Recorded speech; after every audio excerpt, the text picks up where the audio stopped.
Hi guys, let us today learn how to animate flames. First, you can draw the woods, a collection of woods. You can use Illustrator for drawings or you can directly draw in Animate CC or Flash.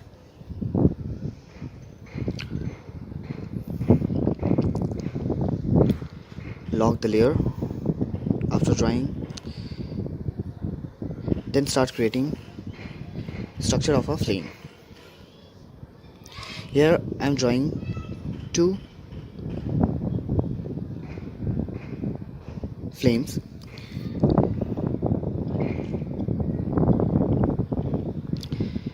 Add a blank frame and click on the onion screen. Onion screen will explain the earlier frames you drawn.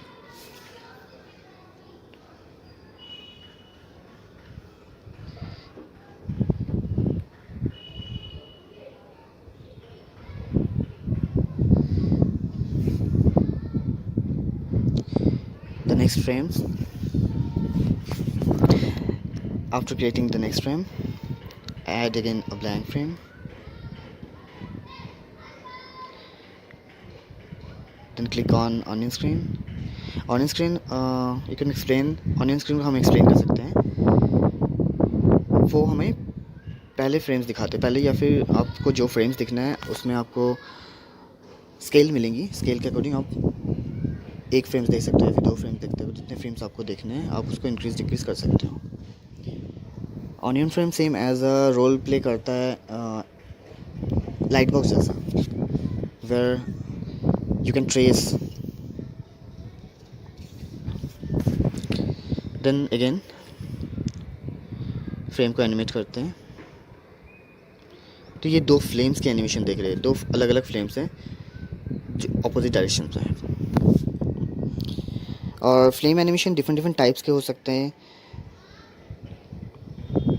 ये एक पहला type है जो easy है, जिसमें दो flame only add किए गए हैं. सिंगल फ्लेम भी हम बना सकते हैं. जैसे एग्जांपल्स कैंडल की अगर जो फ्लेम होती है वो लाइट को अगर मैं करूँ तो उसकी और भी ईजी होती है क्योंकि वो सिंगल फ्लेम में होते हैं, कैंडल और दियाज और ऑल. तो मैं आपको हर एक पार्ट अलग अलग करके मैं बताऊँगा.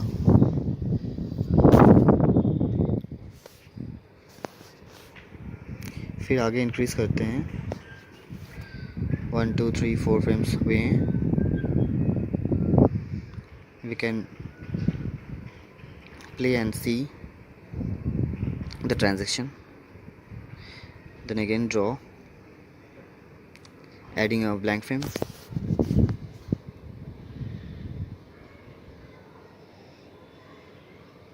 ये जो फ्लेम की एनिमेशन कर रहे हैं ये 8 पाथ मूवमेंट पे हो रही है. जो उसके फ्लेम के टिप पोजीशन देख रहे हो वो जब ये रोटेट करती हैं ये एक 8 पाथ बनाती हैं.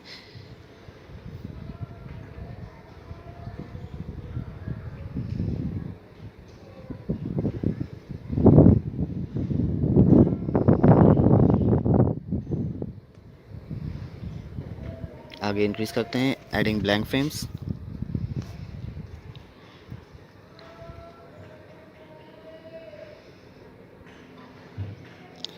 ये थोड़ी सी इंक्रीज़ हुई है ऊपर की ओर. हम ड्रॉ करते हैं लाइंस. देन दूसरा फ्रेम थोड़ा हाइट इंक्रीज़ होंगी. ऐड करते हैं लाइंस स्ट्रोक्स. ये कंप्लीट डन. देन हम देख सकते हैं कि पहले वाले फ्रेम्स और दूसरे वाले फ्रेम को ब्रैकेट ओपन ब्रैकेट क्लोज से हम आगे पीछे कर सकते हैं फ्रेम्स को देखने के लिए. देन नेक्स्ट फ्रेम ड्रॉ करते हैं जो स्ट्रेट पोजीशन में होंगी, कुछ इस तरह का.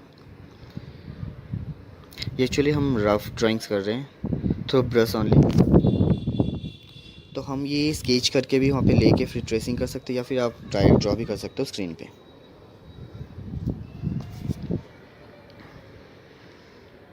देन नेक्स्ट फ्रेम्स फिर ऐड करते हैं एंड ये स्ट्रेट जाएंगे इसके फ्लेम की जो टिप पॉइंट्स हैं स्ट्रेट.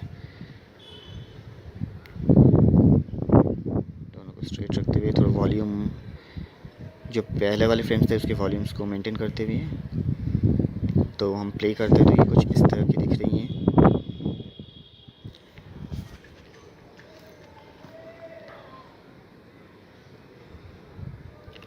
पहले वाले फ्रेम्स को हम कॉपी करके लास्ट फ्रेम की तरफ ले जाते हैं ताकि जो एंड फ्रेम होंगी वो मैं पहले वाले फ्रेम से मैच कर सकें।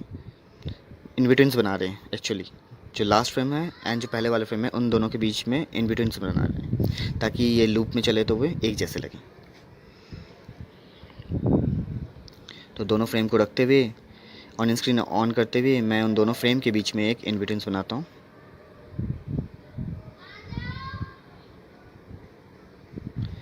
देन लास्ट फ्रेम को मैं डिलीट कर देते हैं।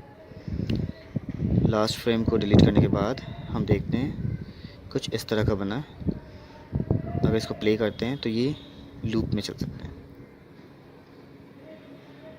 तो ये कुछ एनिमेशन इस तरह की प्ले होंगी लूप में, ये इस तरह का चलेगा तो ब्रेक नहीं होगी कोई। तो ये हो गए हमारे फ्रेम्स, सारे ड्रॉ हो गए। अब हम चाहते हैं इसमें कलर ऐड करें, तो कलर्स के लिए हम सिलेक्ट करते हैं, स्ट्रोक को पहले कलर्स करेंगे हम। एंड स्ट्रोक कलर के लिए मैंने एक कलर चूज़ कर लिए येलो। तो स्ट्रोक कलर अगर कर रहे हैं तो ये सेम कलर हो जाएगी तो हमें स्ट्रोक्स नहीं दिखेंगी। तो हम स्ट्रोक को थोड़ा सा डार्क कलर करते हैं एंड फिल कलर को थोड़ा सा लाइट करते हैं ताकि दोनों ईजिली दिखें हमें। तो इसके लिए हम स्ट्रोक कलर पहले सिलेक्ट करते हैं dark and then fill colour थोड़ा सा लाइट। तो ये हमें स्ट्रोक भी दिख रही है अब, looking great. Then next frame पे जाते हैं। सेम प्रोसेस को यूज़ करते हुए हम सारे एक एक फ्रेम्स को कलर करते जाएंगे। तो सिलेक्ट करते हैं सेकंड फ्रेम को, नीचे के लेयर्स को ऑफ करके एक बार देखते हैं, हो सकता है कहीं पे गैप रह गया हो आपको, तो गैप को आपको ज्वाइन करना होगा, नहीं तो कलर फिल नहीं खुलेगी ये। तो हम नीचे वाले जो वुड्स के लॉग्स जो रखी हुई थी उसको ऑफ़ कर देते हैं ताकि मुझे नीचे के अगर कहीं पे कोई फ्रेम्स के अगर गैप्स या फिर कुछ छुटे हुए हैं तो उसको हम कलर फिल कर सकते हैं। तो इस तरह हम जितने भी गैप्स होंगे सारे फ्रेम्स में उसको फिल करते जाएंगे थ्रू लाइन्स और स्ट्रोक। क्योंकि हमने स्ट्रोक ही यूज़ किए थे तो मैं स्ट्रोक के थ्रू ही कर रहा हूँ, ब्रश स्ट्रोक। सेम कलर लेते हुए फ्रेम बाय फ्रेम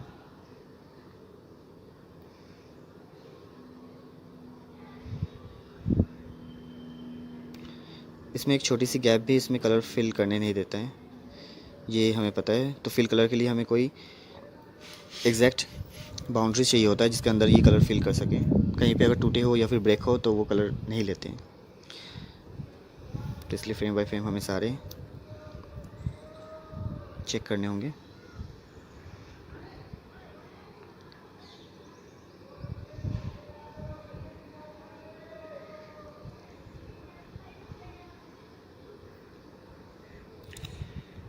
इसे और भी क्लियर करने के लिए आप लाइन टूल्स भी यूज़ कर सकते हैं। जैसे ब्रश स्ट्रोक से हमने ग्राफ स्केच कर लिए, फिर लाइन टूल से आप उसको ट्रेसिंग कर सकते हो, वो और क्लीन एंड नीट दिखती हैं।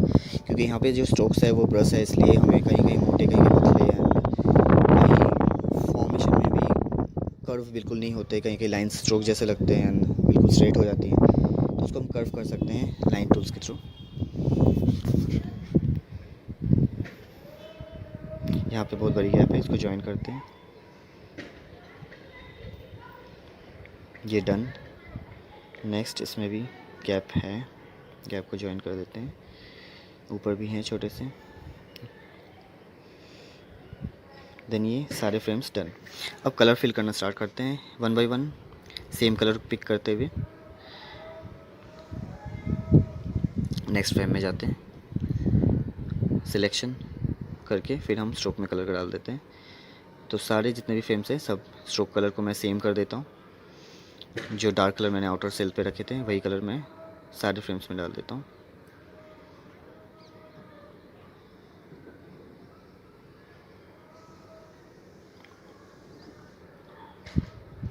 Done with stroke colours.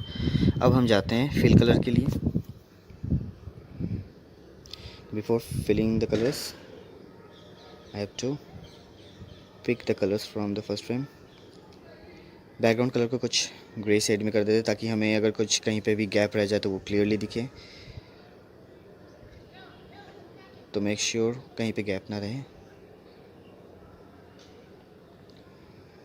Zoom in zoom out करके हम क्लीन देख सकते हैं उस चीज़ को। अगर कहीं पे गैप रह गया हो तो देन फिल कलर कर सकते हैं।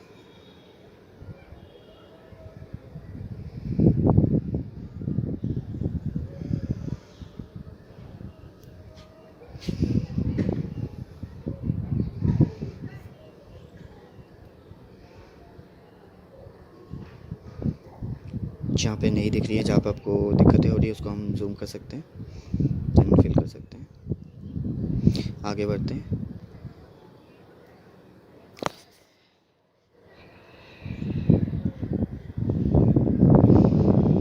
तो ये सेकंड और ये लास्ट, तो ये सारे फ्रेम्स के कलर फिल हो चुकी हैं। तो हम प्ले करें तो कुछ इस तरह का दिख रहा है ये।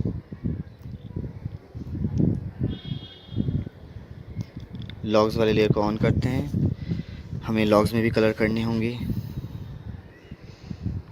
तो इसके लिए क्या करेंगे, हम थोड़ा सा जूम करते हैं।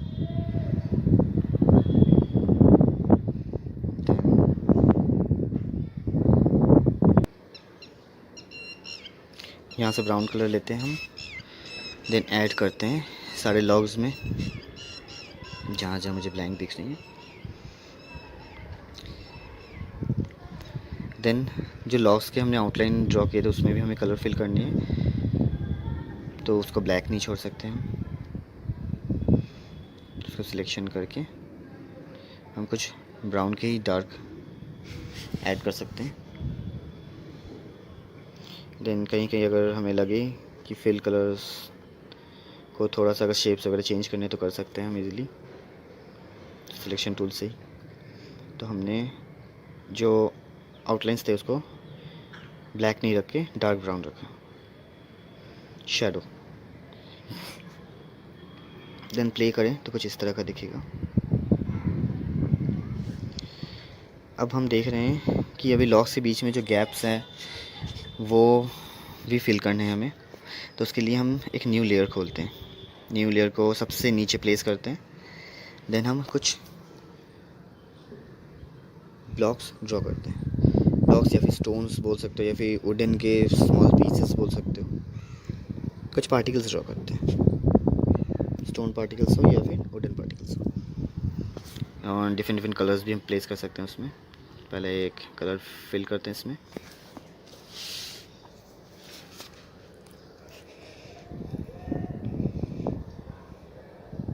थोड़ा सा डार्क कलर लेते हैं, तो ये एक डार्क कलर हो गया। इसको कॉपी प्लेस करके देखते हैं एक बार,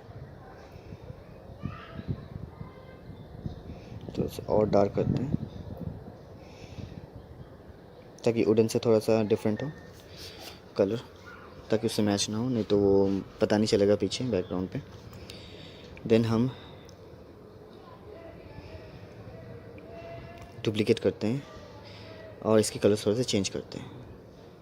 तो सफिशिएंट है, हम अगर 2 कलर के हम ब्रिक्स लेते हैं या फिर स्टोन्स या फिर वुडन के पीसेस लेते हैं, तो उसी को हम कॉपी पेस्ट करके एंड साइज को इंक्रीज़ डिक्रीज़ करते हुए आसपास प्लेस कर सकते हैं उस चीज़ को।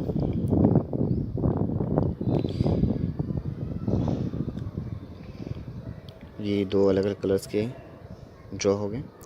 कॉपी करते हैं, एंड साइज इंक्रीज़ कर सकते हैं हम इसको थोड़े से लेके एंड प्लेस कर सकते हैं अकॉर्डिंगली जहाँ जहाँ हमें प्लेस करने।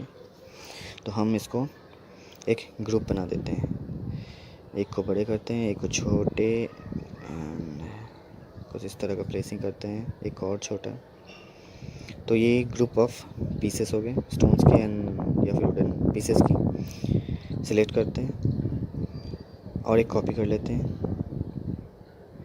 इसको उल्टा कर देते हैं, ट्रांसफॉर्म करके रिफ्लेक्ट कर देते हैं। तो इसको प्लेस करते हैं जो वुडन लॉग्स है उसके आसपास कहीं। इसको भी थोड़ा इंक्रीज़ करके हम वुडन लॉग्स के आसपास प्लेस करते हैं। थोड़ा रोटेट भी कर सकते हैं हम चाहे तो उसके अकॉर्डिंग हम जो सीन है हमारे उसके अकॉर्डिंग कहीं भी हम प्लेस कर देते हैं इसको।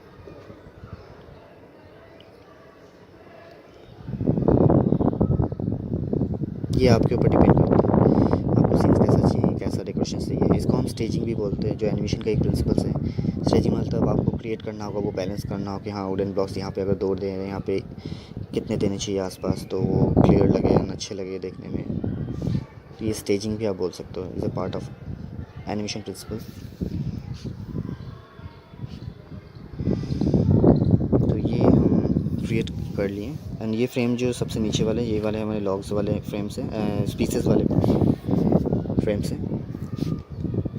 देन हम इसके पीछे एक कलर फिल करते हैं, जो वुडन लॉग्स है उसके पीछे, क्योंकि ये ट्रांसपेरेंट दिख रही है नहीं तो इसके पीछे एक कोई डार्क कलर के हम कलर फिल करेंगे। तो इसके लिए एक ज्योमेट्रिकल शेप्स ड्रॉ कर लेते हैं। फिर हम सिलेक्शन टूल लेके उसको शेप्स को हम अकॉर्डिंग टू लॉग्स चेंज करते हैं। ये रहा, एंड इस साइड से भी थोड़ा सा नीचे, इसको थोड़ा से ऊपर एंड नीचे को भी थोड़ा सा अंदर की तरफ लेंगे। तो ये हम देखते हैं यहाँ पे कलर फिल हो चुके हैं अंदर। अब ये ट्रांसपेरेंट नहीं लग रहा है, बाहर की ओर भी नहीं लग रहे। सामने वाले जो लॉग्स है उसको ये सर्कुलर ना लगे, तो हम उसको थोड़े से ट्रांसफॉर्म टूल से और शेप्स को चेंज करते हुए कुछ लॉग्स जो रखी हुई हैं उस पर शेडो लगता जैसा लगे, तो वैसे हम क्रिएट कर सकते हैं। तो ये रहा। अब ये ट्रांसपेरेंट नहीं लग रहा है। अब हम प्ले करते हैं तो कुछ इस तरह का दिख रहा है ये। अब हम देख रहे हैं कि फ्लेम्स के ऊपर जो है कुछ डॉट्स हमने ड्रॉ किए, वो फ्लेम्स से निकलती हैं, जो चिंगारियाँ जिसे बोलते हैं हम लोग, आग की छोटे छोटे पार्टिकल्स जो निकलती हैं फ्लेम्स की। जब एक बड़ी फ्लेम्स जलती है तो उससे छोटे छोटे फ्लेम्स निकलती है, तो उसको भी हम ड्रॉ करेंगे। और एनिमेशन में हम जानते हैं कि हर चीज़ को हम बढ़ा चढ़ा के, एग्जैजरेशन मतलब बढ़ा चढ़ा के दिखाना है। फ्लेम्स निकल रही तो बहुत लाइट अप एंड अच्छे फ्लेम्स निकलती है। हमने बहुत सारे मूवीज़ में भी देखे हैं, 2D मूवीज़ हो चाहे 3D मूवीज़ हो, हर तरह के मूवीज़ में भी होती हैं। तो चलो उसको क्रिएट करने के लिए हम क्या करेंगे, मैं सारी चीज़ें ब्रश स्ट्रोक से यूज़ कर रहा हूँ, आप लाइन टूल्स बिल्कुल यूज़ कर सकते हो। एंड उसको हो सकता है तो आप ड्रॉ करके भी यहाँ पे ले के ट्रेसिंग करके फिर इसमें लगा सकते हो। तो हमने कुछ फ्रेम्स ड्रॉ किए हैं, देखो, थ्रू ब्रश स्ट्रोक। नीचे जो फ्लेम्स है उसमें बड़े हैं, फिर ऊपर जाते जाते छोटे होते गए और डिस्टेंस भी इंक्रीज़ होती गई। एंड सब में कलर फिल कर देते हैं। जो फिल कलर फायर में डाले थे हमने, फ्लेम में डाले थे, सेम कलर को पिक करते हुए हमने सारे फ्लेम्स में भी फ्लेम्स के जो पार्टिकल्स है उसमें भी कलर फिल कर देते। तो ये रहा फ्रेम 1। अब इस पे इसी को लेते हुए हम आगे ड्रॉ करेंगे सारे फ्रेम्स। कैसे? देन हम लेंगे एक ब्लैंक फ्रेम, हम फिर से ऑन करेंगे ऑनियन स्क्रीन, तो हमें पहले वाले फ्रेम्स दिख रही हैं ट्रांसपेरेंट। देन हम ब्रश स्ट्रोक लेके हम फ्रेम्स ड्रॉ करेंगे, और हर एक जो फ्रेम्स है वो धीरे धीरे, हर एक जो पार्टिकल्स है वो धीरे धीरे छोटे होते जाएंगे एंड ऊपर जाते रहेगा ये। मतलब हम फ्रेम्स की जो ट्रांसफॉर्मेशन होंगी हम थोड़ा सा ऊपर लेंगे, तो ये नेक्स्ट फ्रेम है, मतलब फ्रेम बाय फ्रेम एनिमेशन जैसे करते हैं हम लोग, सेम वैसे ही फॉर्म में होगा। तो ये ऊपर जाते रहेगा एक एक करके फ्रेम्स एंड छोटे भी होते जाएंगे। तो हम वैसे ही हम इसमें ड्रॉ कर स्ट्रोक, फिर हम आगे इंक्रीज़ करेंगे, फिर हम सेम प्रोसेस अप्लाई करेंगे, ऑनियन स्क्रीन ऑन करेंगे एंड एक एक फ्रेम को हम आगे बढ़ाते रहेंगे एंड छोटे करते जाएंगे। तो ये पार्टिकल्स एकदम लास्ट में, एंड में जाते जाते ये एक डॉट बन जाएंगी, फिर ये वैनिश हो जाएंगी कुछ फ्रेम्स के बाद। तो सेम प्रोसेस हम अप्लाई करेंगे आगे। कलर्स हम वही यूज़ कर लेंगे जो फ्लेम में हमने डाले। तो आप देख सकते हैं इस तरह का।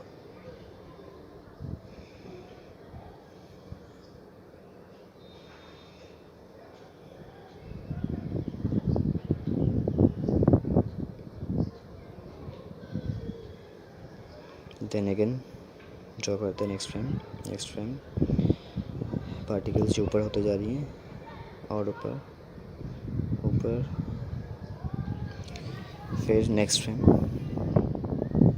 इसको प्ले करके हम देख सकते हैं कि जो हम ट्रांजैक्शन डाल रहे हैं उससे मैच हो रही है या नहीं। हमेशा जब भी हम इस तरह के एनिमेशन करते हैं, फ्रेम बाय फ्रेम एनिमेशन करते हैं या फिर ऐसे ड्रॉ करते हुए एनिमेशन करते हैं, तो हमेशा प्ले करके देख लिया करो। तो वो एक फ्लिपिंग प्रोसेस भी है जो एनिमेशन में हम लोग क्लासिकल एनिमेशन में यूज़ करते हैं, जो पेपर्स की फ्लिप करते हैं। सेम प्रोसेस यहाँ पे भी है कि हम लोग बार बार इसको प्ले करके देखते हैं कि हाँ मैं जो फ्रेम्स लगा रहा हूँ वो एग्जैक्ट वैसा ही लग रहा है या नहीं।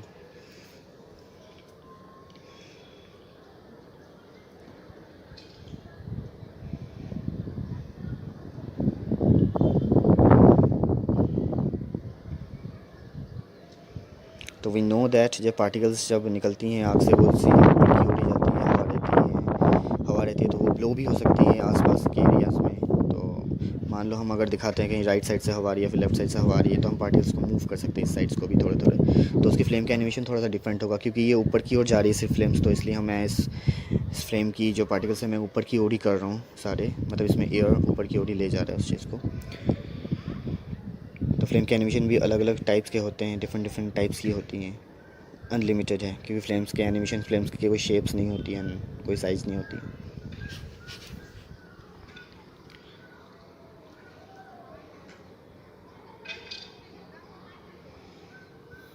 सेम प्रोसेस हम अप्लाई करते हुए सारे फ्रेम्स को ड्रॉ करते हैं। ये धीरे धीरे एकदम बिल्कुल छोटे होते जाएंगे और फ्रेम्स सारे गायब हो जाएंगे। लास्ट में 1-2 फ्रेम्स बच रहे हैं, आप देख सकते हैं सारे पार्टिकल्स धीरे धीरे वैनिश हो गए, एंड फ्रेम तक आते आते। देन लास्ट फ्रेम्स को हम छोड़ देते हैं, उसमें कोई फ्रेम्स ही नहीं है क्योंकि ये सारे वैनिश हो चुके हैं ऊपर से। अब हम करते हैं इसको थोड़ा सा प्ले, कैसे दिख रहा है एक बार हम लेट्स प्ले इट। ये कुछ इस तरह का दिख रहा है। ये थोड़ा सा फास्ट दिख रहा है इसलिए क्योंकि इसमें हमने इन बिटवीन फ्रेम्स नहीं बनाए, ये ओनली की फ्रेम्स एनिमेशन है। इन बिटवीन्स बनाएंगे तो ये बहुत ही मतलब रियलिस्टिक लुक आ जाएंगे इसमें। तो we can add frames in between frames to look like more realistic। देन हम इसको थोड़ा सा ऊपर ले जाते हैं। अब देखो इसमें जितने भी हो चुके हैं, अब हम इसमें थोड़ा सा ग्लो ऐड करना चाहते हैं, मतलब जैसे फायर्स में ग्लोज होती है तो हम चाहते हैं इसमें थोड़ा सा ग्लो इफेक्ट ऐड हो। तो उसके लिए हमें क्या करना पड़ेगा, क्योंकि ये तो फ्रेम्स बाई फ्रेम्स एनिमेशन है, ये सारे फ्रेम्स हैं, एक एक फ्रेम्स में तो हम ग्लो नहीं डाल सकते। ग्लो डालने के लिए हमारे पास हमें पता है कि हम जब ट्यूनिंग में कन्वर्ट करते हैं तो इसमें ग्लो डालने के लिए हमें ग्राफिक हमारे पास शेप्स होते हैं, ट्यूनिंग होती है, सिम्बल्स होती हैं 3 तरह की, ग्राफिक, मोशन और बटन। तो हम इसमें यूज़ करेंगे मोशन। तो मूवी क्लिप में हमें डालने पड़ेंगे, तो हम इसके लिए यूज़ करेंगे मूवी क्लिप। मूवी क्लिप में हम सारे फ्रेम्स को डालेंगे, देन बाहर आएंगे हम फिर मूवी क्लिप में डालने के बाद। तो मूवी क्लिप में हमें पता है कि बाहर से ये की फ्रेम एनिमेट नहीं होती है, ये अंदर की फ्रेम्स रहती हैं, एंड बाहर जब निकलेंगे ये एनिमेशन फॉर्म में नहीं दिखाएगा। फिर हमारे यहाँ पे साइड में आके हम ग्लो डाल सकते हैं, क्योंकि इसमें फ़िल्टर्स खुल जाती है। मूवी क्लिप में कोई भी चीज़ फ़िल्टर्स यूज़ कर सकते हैं, मूवी क्लिप में कोई भी ऑब्जेक्ट्स हो तो हम उसमें फ़िल्टर्स यूज़ कर सकते हैं, ग्राफिक में हम यूज़ नहीं कर सकते। तो मूवी क्लिप में कन्वर्ट करने के बाद हम उसमें ग्लो डालते हैं, पीछे के पोर्शन को थोड़ा सा डार्क करते हैं, तो ये कुछ इस तरह का दिखेगा जो कि ग्लो होंगी, एंड कुछ इस तरह का लुक्स आएंगी। ग्लो को हम इंक्रीज़ डिक्रीज़ कर सकते हैं, वो अकॉर्डिंग आपके फ्रेम्स के साइज एंड आसपास के एनवायरनमेंट के अकॉर्डिंग हम इंक्रीज़ डिक्रीज़ कर सकते हैं। तो ये एनिमेशन कुछ इस तरह का लूप में प्ले हो रही है। देन हम चाहते हैं कि जब ये प्ले हो रही है, जो वुडन लॉग्स रखी हुई है उसके आसपास के एरियाज़ में कुछ एनिमेशन हो आपकी लाइटिंग का, क्योंकि जब वो एनिमेशन हो रहा है तो लाइट्स के भी इफेक्ट पड़ेंगे आसपास। तो हम चाहते हैं कुछ लाइट्स की भी एनिमेशन हो जब ये फ्लेम एनिमेट हो रहा है, तो ग्राउंड पे एंड लॉग्स के ऊपर भी थोड़े से, एंड साइड्स सरफेस में भी उसकी शेडो पड़े लाइट की। तो इसके लिए हमने एक पाथ ड्रॉ कर लिया है एक न्यू लेयर पे।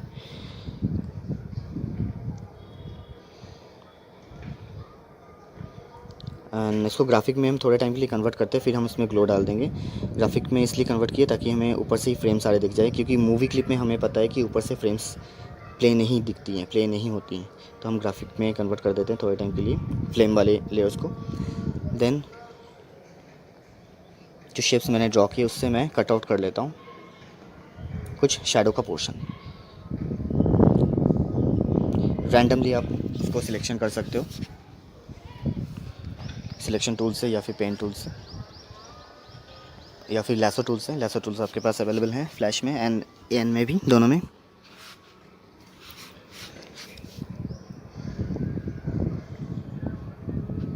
देन सेकेंड फ्रेम में जाता हूँ।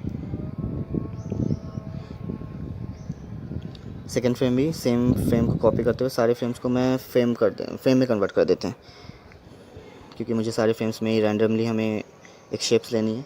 और जब हम शेप्स को ड्रॉ कर दें तो हम चाहते हैं कि शेप्स धीरे धीरे छोटा हो एंड धीरे धीरे फिर से बड़ा हो, क्योंकि ये फ्लेम का अगर मैं एनिमेशन देखूँ, ये धीरे धीरे बड़े हो रहे हैं, इसकी फ्लेम की साइज एंड धीरे धीरे फिर डिक्रीज़ हो रही है एंड फिर इंक्रीज़ हो रही है। तो हम चाहते हैं फ्लेम की एनिमेशन भी उसी फॉर्म में ये इंक्रीज़ एंड डिक्रीज़ हो। तो इसके लिए हम एक फ्रेम बनाने के बाद हम चाहते हैं कि इसमें ऑन स्क्रीन यूज़ करें, ताकि हमें पहले वाले फ्रेम्स भी दिख जाएंगे, तो हमें ईजी होंगे सारे फ्रेम्स को ड्रॉ करने में। तो इस प्रोसेस को अप्लाई करने के लिए हम सबसे पहले एक फ्रेम को तो ड्रॉ कर लिए हैं ऑलरेडी।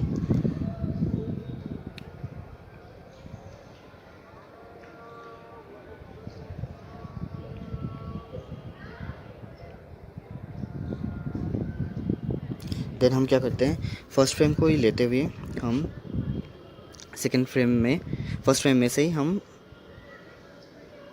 सब फर्स्ट फ्रेम को कॉपी कर लेंगे एंड सेकेंड फ्रेम में जाके हम उसकी कुछ पोर्शंस को रैंडमली फिर से थोड़ा सा डिक्रीज़ कर लेंगे।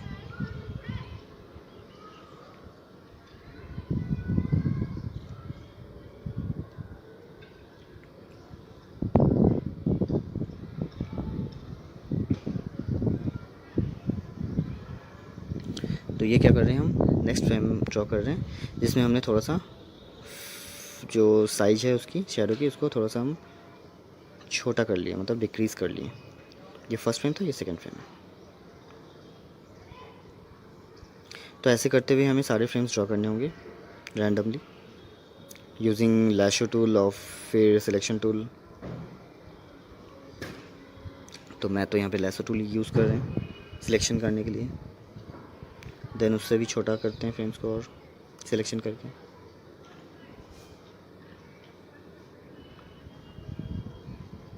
तो अब हम अगर देखें तो ये 1 2 3, तो ये तीनों फ्रेम्स जो आपको दिख रही है ये धीरे धीरे छोटे होते जा रहे हैं फ्रेम, मतलब शैडो की साइज। हम क्या करते हैं, बाकी सब लेयर्स को डिलीट करते हैं, अब इसकी ज़रूरत नहीं है। हम इस 3 फ्रेम को ही हम धीरे धीरे छोटे बड़े करेंगे। तो इसको आगे ले जाते हैं फ्रेम्स को, इसकी फ्रेम को भी आगे ले जाते हैं। हम अब इन बिटवीन सेट करते हैं, एक की फ्रेम लेते हैं, फिर उसी फ्रेम पे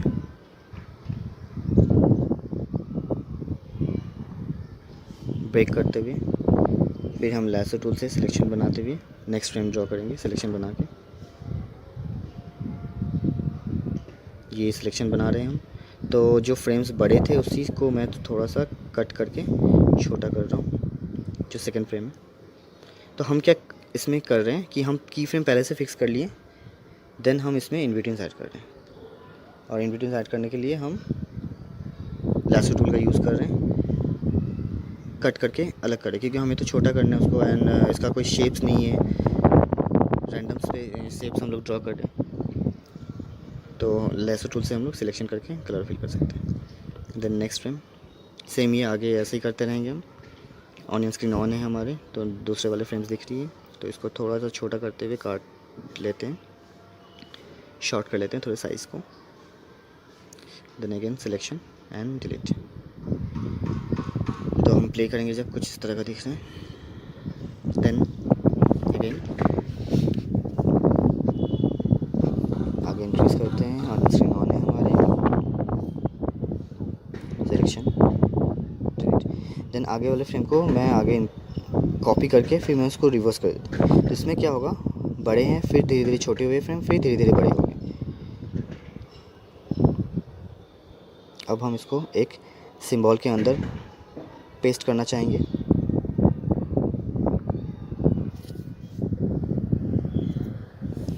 सिंबल के अंदर जाके हम इसको पेस्ट कर देते हैं।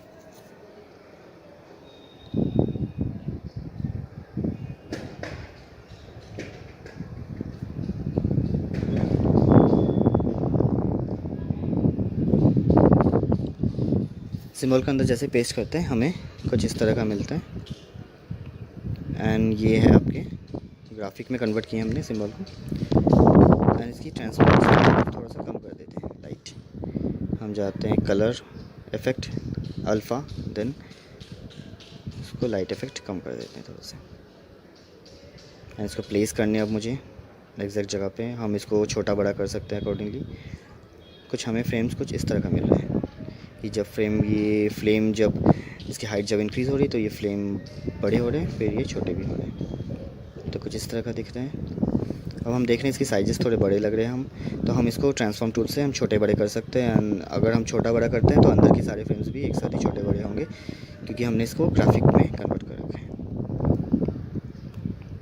देन हम थोड़ा सा छोटा करते हैं, प्लेस करते हैं एग्जैक्ट जगह पे। देन हम अगर प्ले करें कुछ इस तरह का दिखेगा।